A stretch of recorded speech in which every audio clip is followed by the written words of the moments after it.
মদিনার জমিনে সবচাইতে গরিব সাহাবীর নাম ছিল সাইয়েদনা বেলাল আল হাবাসী রাদিয়াল্লাহু তাআলা আনহু।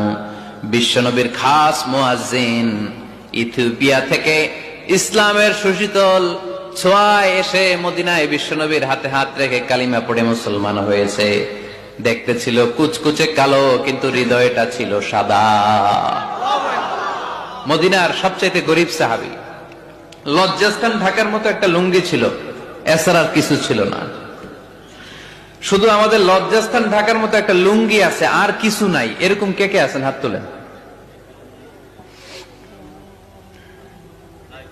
কেউ নাই। তার মানে আল্লাহ আমাদের অনেক দিয়েছে, ঠিক কিনা? মদিনার সবচেয়ে গরিব সাহাবীর নাম বেলাল রাদিয়াল্লাহু তাআলা আনহু। লজ্জাস্থানটা ঢাকার কাপড় ছাড়া তার কিছু ছিল না। ওই বেলাল রাদিয়াল্লাহু তাআলা আনহুকে ডেকে বিশ্বনবী বললেন, আনফিক